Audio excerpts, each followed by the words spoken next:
Under the spreading chestnut tree, the village smithy stands. The smith, a mighty man is he, with large and sinewy hands, and the muscles of his brawny arms are strong as iron bands. That's a verse from the village blacksmith poem by Henry Wadsworth Longfellow. I would like to tell you a story about a village blacksmith called William Moore, who started showing horses at the age of 10 and continued in his beloved trade well into his 80s. Now, a blacksmith needs certain skills and tools to be able to get going, and young William, or Willie as he was known by his family and friends, well, he was off to a promising start, as his father and grandfather before that had wrought with iron and horses of all sizes at a place called Gortavoy Bridge in the hills of Pomeroy in County Tyrone. William grew up in that forge, learning the family trade, secrets passed down from one generation to the next over the clanging of hammers on the large anvil belonging to Willie's father. Now, the anvil is one of the most important tools of a blacksmith, and they say that it's the only tool that the blacksmith cannot make for himself. The purchase of the first anvil is a very memorable event, and Willie's story of his anvil was no different. He bought his very first anvil at an auction, and he was so excited in that auction that he actually outbid himself in the last £2. It was the summer of 1935, and it was July. And on a July day, William, or Willie as he was known as by his friends and family, set off with his neighbour on their little flatback lorry to an auction, which was in Loughlin's blacksmith shop in Points Pass. Willie was a 17-year-old. He had his khaki work trousers, his check shirt, his little waistcoat, and his baker boy cap. They were his good clothes. You wore them whether it was Christmas or whether it was the summer. It was a hot summer day when they got to Points Pass, and they squeezed into that little blacksmith shop. It was full of antique dealers, farmers in their dusty overalls. But Willie made his way in, and he spotted the prize. He seen the anvil, the one that he had longed for, the one that he had already bought in his own head. And he had decided that he was going to purchase that anvil that day.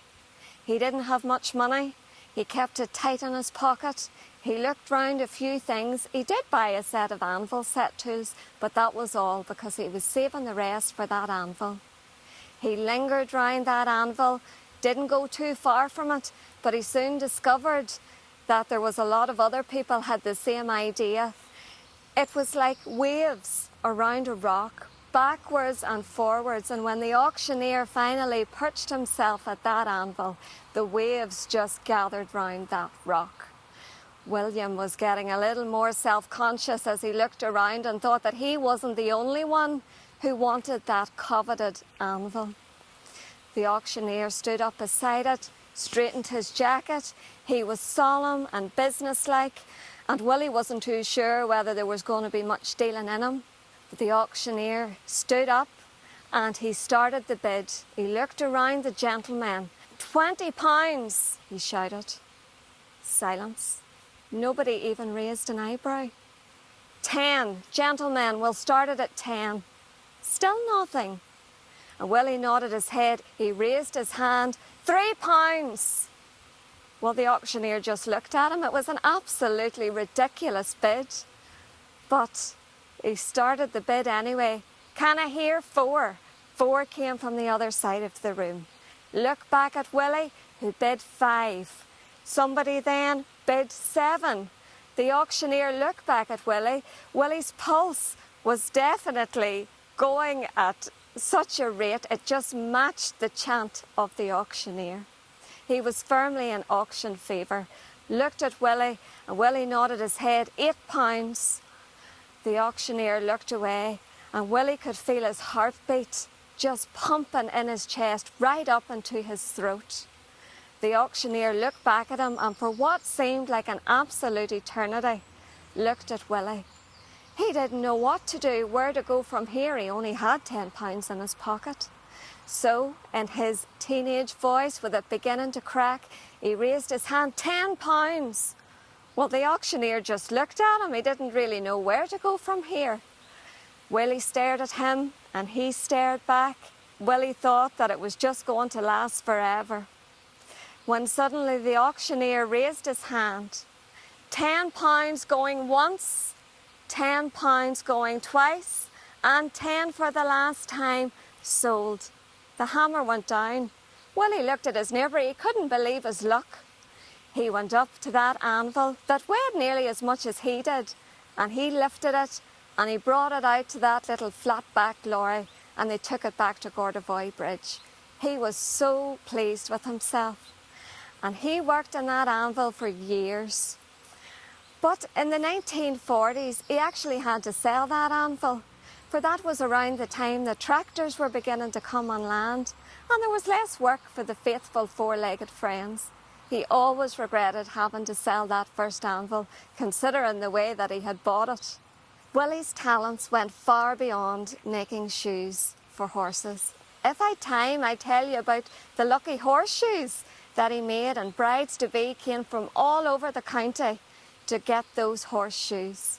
Or the time that he made the fireside tongs that were shipped to New York City, and that was before the days of internet shopping. Willie was a family man, content working at home. Although he did enjoy the great horse fairs at the Rock and the Moy. You can read about Willie in the Tyrone paper archives. In one of the interviews, a reporter asked him just what was the secret to his youthfulness, to which he replied, hard work, good health and happiness. And this mantra is shared by Willie's large family and many grandchildren, 55 to be exact. And how do I know this?